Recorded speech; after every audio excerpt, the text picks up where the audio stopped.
นี่ก็จะเป็นครอบครัวเพิ่นพากันอยู่2คนบัดนี้เนาะอยู่2คนปัจจุบันนี้ในเรื่องข้าวเรื่องน้ำเด้เป็นข้าวสารแบบนี้นะข้าวน้ำปลาหาซื้อกินเมื่อวานนี้ก็ซื้อ4 โลบ่โดยซื้อ4โลเอาซื้อข้าวโลเอาเนาะโดยซื้อหาได้หน่อยก็ซื้อหน่อยหาได้หลายก็ซื้อหลายพอได้กินแต่ละวันไปนะหายากเงินกะไข่หมูแดงก็อึดหน่อไม้ก็อึดโอ้เริ่มได้ไข่หมูแดงนี่เนาะเริ่มนะ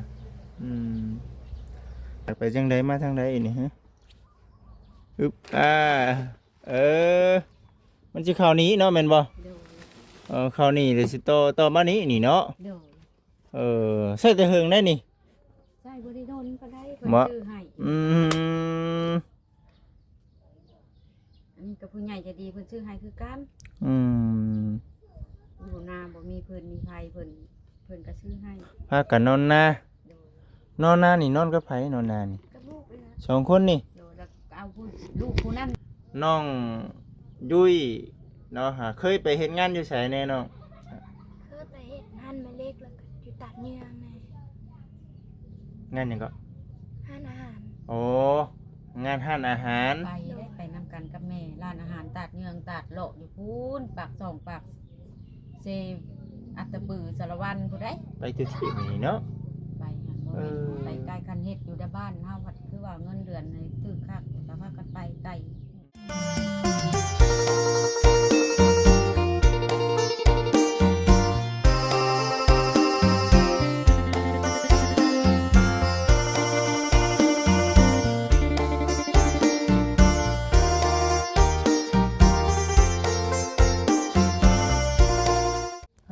พี่น้องเอ้ย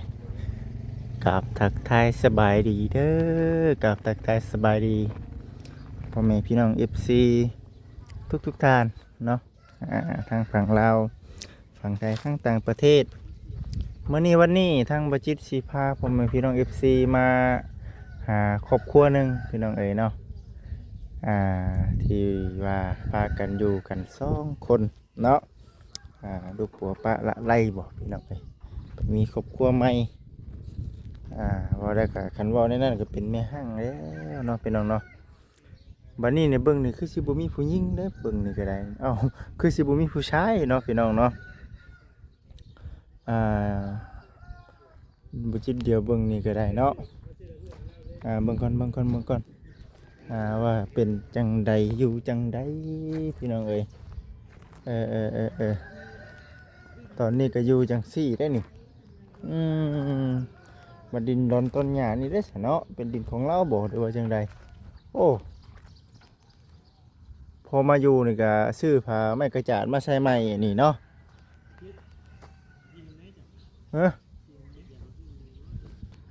พี่น้องเอ้ย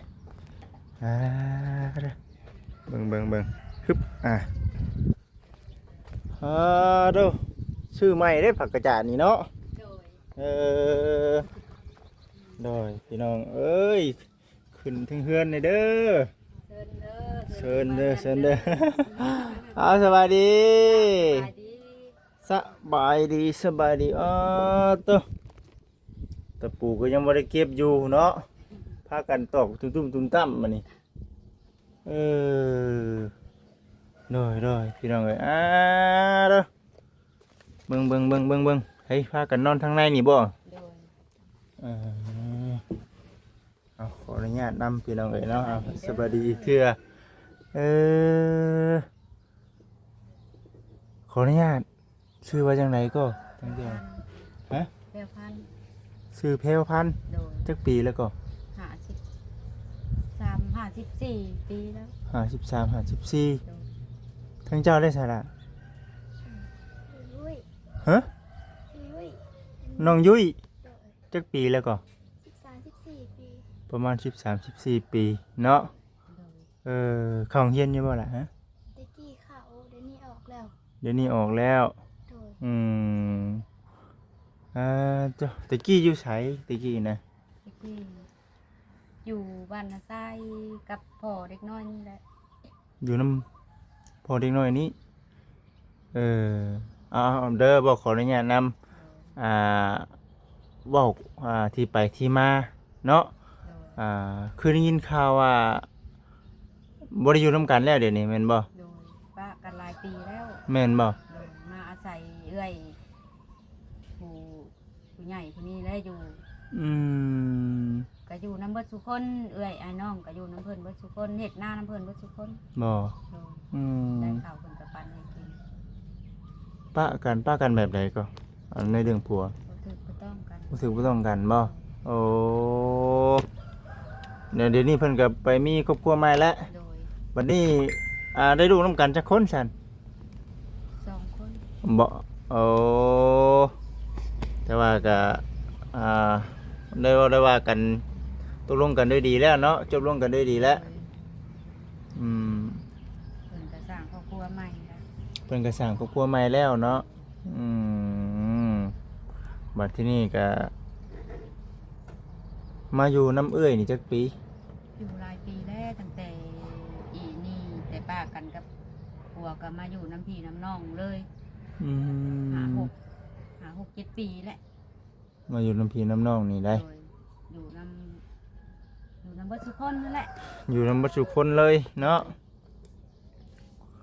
นี่แหละพี่น้องเอ้ยเนาะก็นี่ยินข่าวเนาะก็พร้อมกันกับทางบ่แสนนี่แหละก็พอดีได้พากันมาก็เดี๋ยวสิถามไทยเบิ่งก่อนว่าซั่นน่ะนะแต่ว่าอันนี้คือเป็นเฮือนเฮาเองบ่หรือว่าจังไดนี่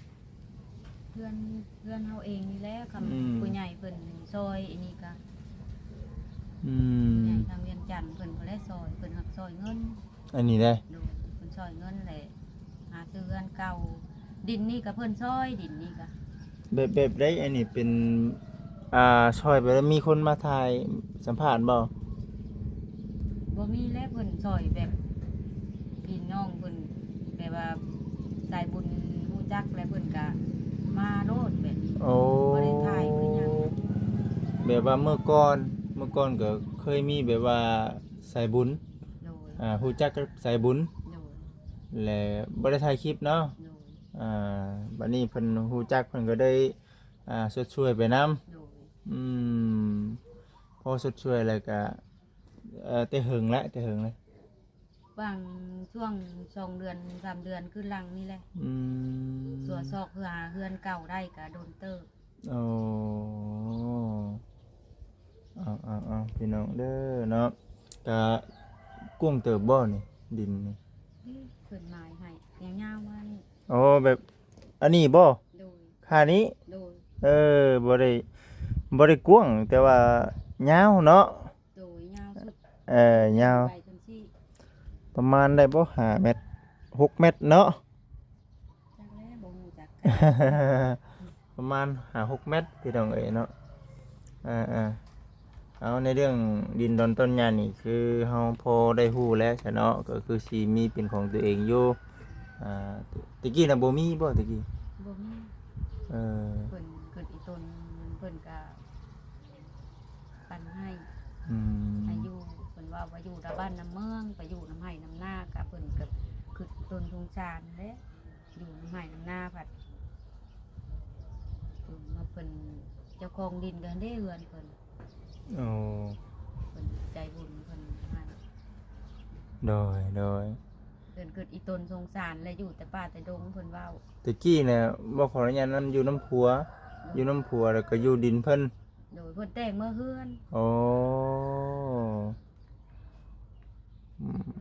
มานี่ก็บ่มีหยังเลย มาแต่โต มาแต่โต โดยมาหาพี่หาน้องก็มาแต่โต อืมพอมานี่ก็อยู่น้ำพี่น้ำน้องก็บัดนี้นะผู้รักผู้ใหญ่เพิ่นคิดเห็นบัดนี้เนาะ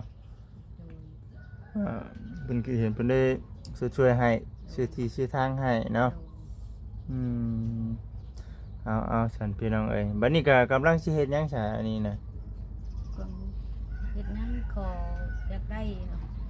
น้ำใสนี่แหละน้ำใสก็บ่มีห้องน้ำก็บ่มี โอ้ ลำบากแฮง เนาะ เนาะตอนนี้ยังบ่มีน้ำบ่ฉัน บ่มีแล้วไปขอเพิ่น อืม ขอ ไปขอบ่ โดย อืม ขอเอากะขอดำเถื่อกะเก่งใจเพิ่นแล้ว อืม เอาสันพี่น้องเอ้ยเป็นจังได๋ซะมาอยู่นี่จักมื้อแล้วมาอยู่นี่ หามื้อนี้ หามื้อนี้บ่ แล้วก็ขึ้นมือคำหนึ่ง ขึ้นบ่ขึ้นใหม่อีกบ่นี่ โดยขึ้นมาอีก เออ ขึ้นเอาหิดเอาคองมันเพิ่นเว้า โอ้ น้อยๆก็ขึ้น เพื่อนหนังนี่ปุกแต่หึงแล้ว หากระปุก บ่ คำซื้อเพื่อนเก่าเพิ่นมาปุกนั่นนี่ แม่นบ่ โดย อ๋อซื้อเฮือนเก่ามาปุกเนาะ โดย อืมปุกขึ้นมาแล้วก็หากระขึ้น โดยหากลับมานอนได้หาคืนมื้อแรกนี่เด้อ โอ้เอาดีแล้วซั่นแต่ว่าก็สิพากันนอนอยู่นี่2คนนี่บ่บัดนี้ โดย2คนนี่แหละ ให้คือว่ามีรวมกัน2คนบ่ โดย มีลู มี ก ผู้หนึงลูกสาวกกเพิ่นก็ไปเอาผัวอยู่เพิ่นไปอยู่เฮือนผัว บ่ โดยก็ยังแต่ผู้นี้แหละอยู่นำแม่ตลอด ผู้นั้นน่ะสร้างครอบสร้างครัวแล้วคนน่ะ โดย อืมยังแต่น้องยุ้ยอยู่นำแม่ อยู่นำแม่แล้วบาดนี้เนาะแม่ให้บ่มีคนแล้วบาดนี้อาศัย เพิ่นแหละ อาศัยบัดที่นี่เป็นจังได๋ซะหาอยู่หากินได้ซะครับมาอยู่แบบนี้ มาไปตามบ้านตามเมืองหาผักหาดงป่าหาของป่าของดงนี่แหละ อื หน่อไม้เนาะตอกไว้นี่แหละไข่บดดำบดแดงนี่แหละ อืม พอได้กิน น้องยุ้ยเด้ซะฮะดำให้ดำหน้าเป็นอยู่บ่ ทำเป็น ดำเป็นอยู่เนาะโยยันว่าช่วงลำไห้ลำนายว่าพอได้ไปหารับจ้างรับบายเนาะ ดำกระดำน้ำพี่น้ำน้องกระดำน้ำกัน นำกันเนาะ ด เคยดำอยู่ ดำเก่งเยอะ อยู่เนาะ ลูกกาแม่มัดน้ำประทัน อันนี้ ชาวนาเฮาก็ ลูกชาวนาเนาะ คนเอาแหละ ลูกชาวนาเฮ้ยพี่น้องเด้อเนาะนี่ก็จะเป็นครอบครัวเพิ่นพากันอยู่2คนบัดนี้เนาะ อยู่2คนปัจจุบันนี้ในเรื่องเขาวเรื่องน้ำเด้เป็นข้าวสารแบบนี้นะ ข้าวน้ำปลาหาซื้อกินเมื่อวานนี่ก็ซื้อ4โล บอก โดย ซื้อซีโร่เอา โดย ซื้อเขาวโลเอาเนาะ โดยซื้อหาได้หน่อยก็ซื้อหน่อยหาได้หลายก็ซื้อหลาย อืม พอได้กินแต่ละวันไปนะหากหายากเงินกะไข่หมูแดงก็อึดหน้ำไม้ก็อึด โอ้เริ่มในได้ไข่หมูแดงนี่เนาะเริ่มแล้วนะแต่ประเภทพวกน้ำพวกในนี่น้ำกินนี่ซื้อเนาะ โดย น้ำไส้นี่ ไปขอเพิ่น ขอเอา โดย อืม ใส่มากขอมากกับประหยัดใช้ บัดของน้ำของในได้จ้ะบ่ขออนุญาตน บ่มี ำอ๋อ ของน้ำกับบ่มีน้ำใส่กับบ่มี บัดไปขอเขาน้ำเขาเจ้าบ่หรือว่าจังได ขอเข้าน้ำเพิ่น เอา เพื่อกับพุ่นแหละออกไปหน้า ออกไปหน้า ออกไปหน้าเอื้อย โอ้ ปกติก็อยู่ในหน้าเอื้อยแล้ว อืม อาศัยหน้าเอื้อยอยู่เถียงหน้าเพิ่นแต่ข้าวบ่ได้เพื่อนดังนี้ แต่เข้าบ่ได้เห็นบ่ ผู้ใหญ่ใจดีเพิ่นมาช่วยได้เฮือนหลังนี้แล้วขับมาพี่ อืม ก็ยังออกไปใส่เทียงหน้าเพิ่นคือเก่า เนาะเบิ่งนี่ก็ทรงเพิ่นสิว่าอยู่ดอกพี่น้องเอ้ยเนาะที่ดินตามที่ว่าเพิ่นปลูกนี่ก็มันยังใหม่อยู่ได้นี่เนาะสมแต่เอาเครื่องเก่ามาเฮ็ดเฮือนนี่ซื่อนี่เนาะนี่เด้พี่น้องเอ้ยเนาะซื้อเครื่องเก่าเขามาเฮ็ดเนาะ ซื้อเป็นหลังแบบนี้แหละ บ่ โดย มันก็แบบนี้แหละเฮือนเพิ่นก็เป็นแบบนี้แหละผ่าประตูนี่มันบ่ได้เพนี่เด้มันยังเก่าอยู่ดิอันนี้หัดเพเบิดฝากระแตะบ่ได้ได้ อัน ซื้อ นี้ ไม้เบิดฝากระแตะก็ได้แต่นี่แหละนี่มันบ่เพนี่ โอ้ แต่หันกับพังเบิด บ่เฮือนเขานี่ตั้งอยู่นี่อยู่แล้วแม่นบ่ บ่ตั้งอยู่พูนส่งนั่นผม เอามาเป็นดังเด้อว่า มั่งเอา มั่งเอา โดย อื นั่ง ม เอาเป็นชิ้นเป็นชิ้นนี่แหละมา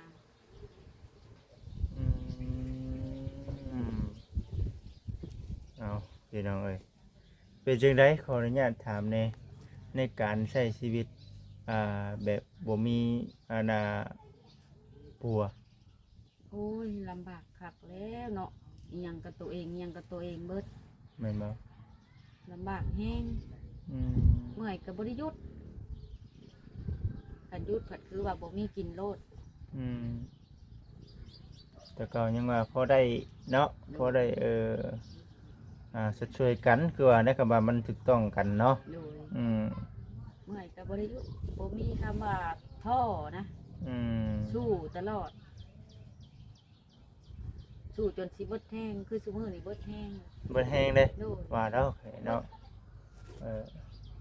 เบิดได้ความเจ็บความเป็นเบิดน้ำความเจ็บความเป็นบางเทื่อมันเป็นมาแล้วก็มันก็เมื่อยเข้าในกระตนกระโต แต่ว่าเบิ่งคือสิบ่เมื่อยบัดเวลามันเป็นมามันหักเมื่อย อืมวันน้องยุ้ยเด้ใช่ฮะเป็นจะได้กระบะแม่อีบ่แบบนี้ฮะในการเฮ็ดเวียกเฮ็ดงาน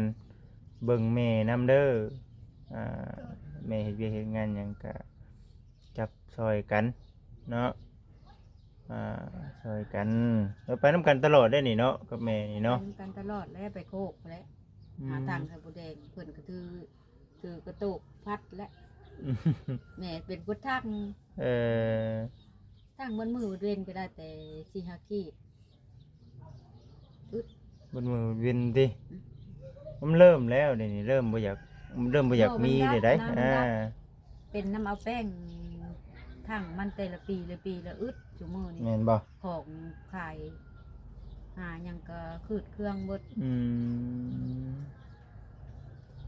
แน่สันพี่น้องเด้อเนาะอันนี้ก็มาเบิ่งเพิ่นก็สุดแต่ว่าทางพ่อแม่พี่น้องอีก4ปีจารณาเบิ่งเนาะนอนนี่ก็ไปจะได้บนนอนบอนมุ้ง บู มีพอมีอยู่บ่ นี่แล้วเมื่อวานนี่ไปขอนำบูชาเอาน้ำของวัดเอ้ อันนี้เลย หมอนเพิ่นให้กับพระห่มในกระโตกน้ โอ้ ำบ่มีหยังถ้วยก็ยังบ่มี เอายังบ่มีถ้วยบ่ โดย อืม เมื่อวานนี้ไปบูชาเอาเพิ่นก็บ่ได้เอาเงินเอาข้ามดอก อืม อัญญาเพิ่นบ่ได้เอาหยังเพิ่นว่าเอาไปใช้โลดเพิ่นว่าเพิ่นให้พระห่มแน่เพิ่นให้หมอนน้ำเพิ่นให้กระโตกยางเด้หกอัน เดี๋ยวสิมื้อหน้าคันมาได้เข้ามาเดี๋ยวสิเอาถ้วยมาให้พี่น้องเอ้ยเนาะแล้วก็เป็นถ้วยของทั้งอันน่ะครูบาคือกันเพิ่นเอามาไว้ให้แจกสำหรับอันน่ะผู้ที่ว่าครอบครัวที่เฮาไปอันน่ะสัมภาษณ์เด้อว่าซั่นมีอยู่ถ้วยนะถ้วย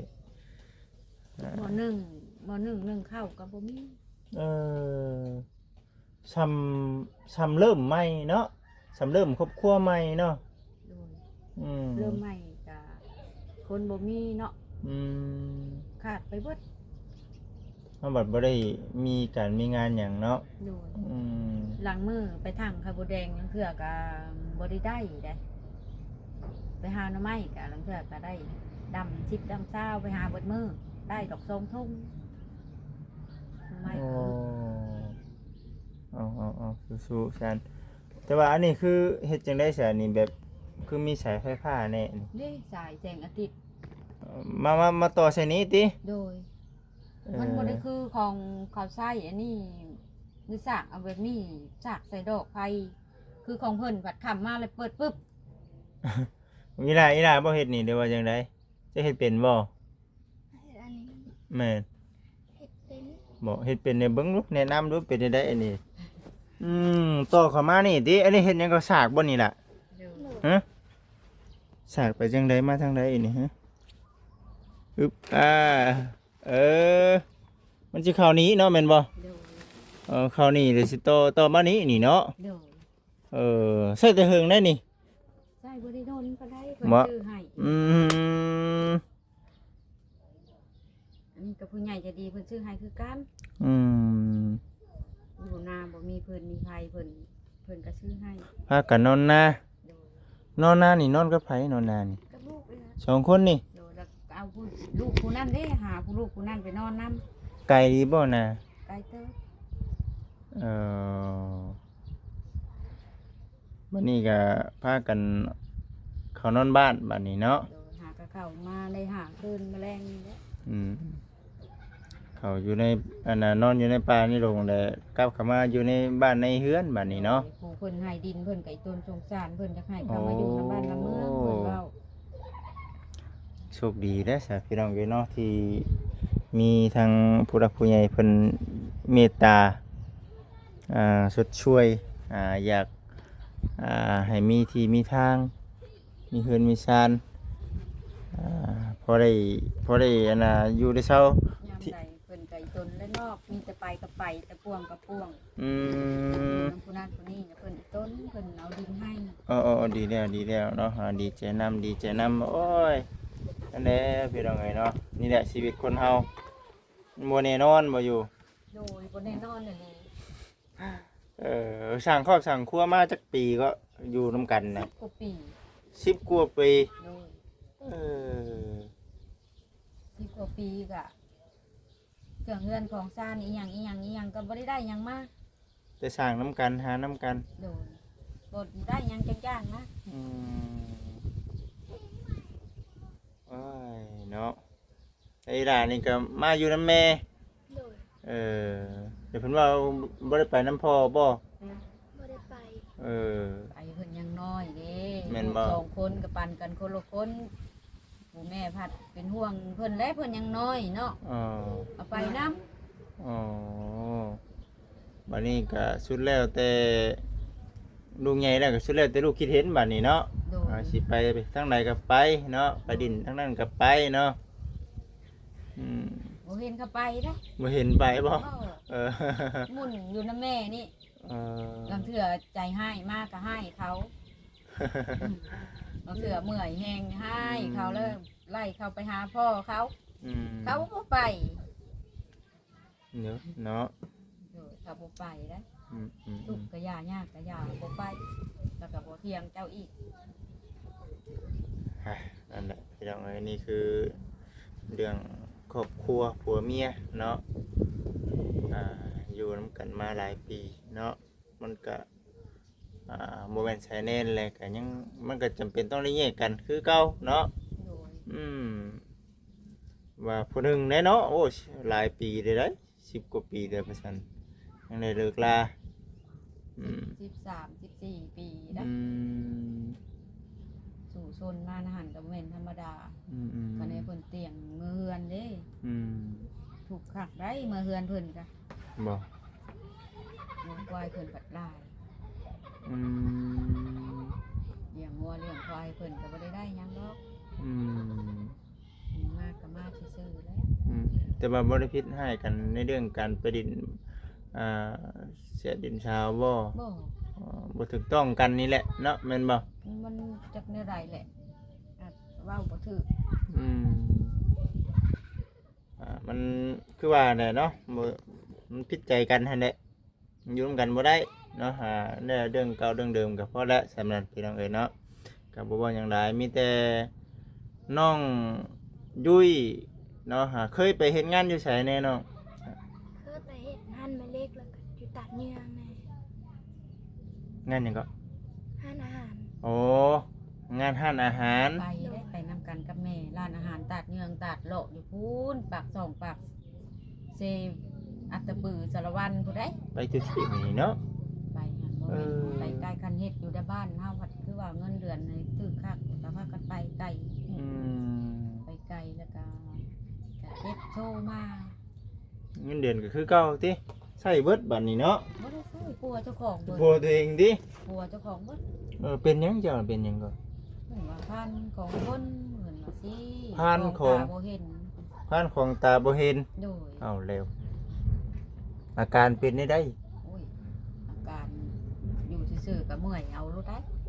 ผ่านของตาบ่เห็นพี่น้องเอ้ยเดี๋ยวนี้มีของรักษาแล้วมีแนวแก้แล้วบ่ โดยก็ปัวมาตลอด อืม คิดว่าช่วงเศร้าแหละคิดว่านั่นนี่แหละเศร้ากะมันก็คือสิบ่สักพักดอกเพราะว่าวันสิ้นมาเลยมันอยากงุนงิดมันนอนบ่หลับ โอ้โห เฉพาะแต่วันสิ้นนะ เออเนาะส สิตายจากลูกมื้อใดแล้ว ย่านบ่ย่านเดี๋ยวนี้นี่บ่ ก็ย่านแล้วไปอีกก็บ่กล้าไปแล้วบัดนี้อยู่สิ เออ อันนี้ก็เป็นคือกันได้ อีหลาน อ ก็ ยู่ เป็น อ เรื่อยู่ ง ถ่ายไปนํกันถ่ายนี่ออกเลือดซุมื้อนี้มื้อบ้านมื้อก่อนมื้อซื่นหั่นก็เพิ่นว่าอีแม่ถ่ายออกเลือดว่าขออนุญาตเด้อเว้าสู่ฟังอันนี้หาเว้าอีหล่าเพิ่นมักบ่ได้ไปปัวให้เพิ่นดอกก็บ่ได้สนใจนํเพิ่นเราก็อยู่พอเล่าว่าสิบัดเราจะเป็นแล้วก็เป็นนะ อืม คือว่าได้เฮาคนบ่มีเงินเนาะก็เสยอยู่ว่าสิเลย อืม ก็คืออีตนลูกอยู่ลูกก็เว้าสู่ฟังอยู่แล้วก็ปัวแต่แม่บ่ได้ปัวลูก เดี๋ยวนี้คือทางเจ้านี่มีหืนมียากินอยู่บ่ บ่มี อืมเนาะเฮ้ยเอาพี่น้องเอ้ยเนาะก็สิประมาณนี้แหละ เรื่องราวของเพิ่นก็อ่าพากันมาอยู่เพื่อน2 คนบัดนี้ก็ได้อ่าครอบครัวบ่สมบูรณ์เนาะพากันมาอยู่แบบนี้ คันผู้ใหญ่ใจดีอีตนสงสาร ผู้ค้าก็อยากขอห้องน้ำกับอันน้ำนี่แหละ โดย ผู้ค้าจำเป็นแห้งอันนี้ โดย ไปขอเพิ่นก็ซอยเรือผู้ค้าในเด้อผู้ใหญ่ใจดี อ่าเนาะสุดแต่ว่าทางผู้รักผู้ใหญ่เป็นพิจารณาเนาะจังใดก็ได้พี่น้องเอ้ยคือเจ้ากับแม่นี่จังไดคือมีประตู2 ห้องเป็นกั้นห้องบ่นี่ โดยเฮ็ดสองห้อง นอนคนละห้อง ล็ เนาะ กตายไว้บ่ได้อยู่ บ่อยู่นอนนำกันกับแม่ โดยให้ล็อกตายไว้แล้วก็ปีนคือไปหาแม่ เอ้าน อนห้องนะ คือว่านอนคนละห้อง บ่นอนห้องเดียวกันนอนนำกัน อืมย่านเลยเนาะเอ้ยพี่น้องเอ้ยเบิ่งเนาะอันนี้ก็ได้ทั้งบ่จิตกับบ่ได้มีเนี่ยมาต้อนรับเดี๋ยวมื้อหน้าสิเอาถ้วยมาให้เด้อ โดย มื้อหน้าสิเอาถ้วยมาให้ตัวมีถ้วยอยู่พี่น้องเอ้ยเนาะเดี๋ยวสิมาให้เพิ่นพอได้อันน่ะ ขอหมื้อหนึ่งลำเด้อ เดี๋ยวสิเบิ่งก่อนซั่นพี่น้องเอ้ยเนาะโอเคน้องหยังก็ น้องยุ้ย น้องยุ้ยน้องยุ้ยเด้อน้ำจิตน้ำใจเล็กน้อยๆนี่แหละเนาะมีแต่ว่าจังใดก็ขอให้สู้ๆเดี๋ยวมื้อหน้ามื้อในคันว่าได้เข้ามาก็สิพา FC เพิ่นเข้ามาอีกเนาะ โดย สู้ๆหั่นแหละเนาะ ขอบใจละ โอ ลาย เค มาสบายดี โอเค พี่น้องเอ้ยเนาะก็สิประมาณนี้แหละก็เรื่องราวครอบครัวเนาะบ่ต้องปองร้องกันต้องได้เลิกดาเมื่อนี้ก็ได้มาหาเพิ่นอยู่กัน2 คนแม่ลูกเนาะถือว่าเป็นดินประมาณนี้พี่น้องเอ้ยเนาะบ่ได้กว้างเลยแต่ว่ายาวเนาะเพราะฉะนั้นก็คือว่าแหละพี่น้องเอ้ยเนาะอันนี้คือจะเป็นเฮือนเราเนาะเฮือนเราอันนี้คือสุดเรามาปลูกอยู่สุดเลยอันนี้เนาะไปซะพี่น้องเนาะมีแต่ว่าเป็นจังไดก็พิจารณาเบิ่งไปนํกันนะพี่น้องเด้ออันนี้ก็จังไดก็ขอให้ครอบครัวเพิ่นสู้ๆอยู่ดีมีแห้งโดย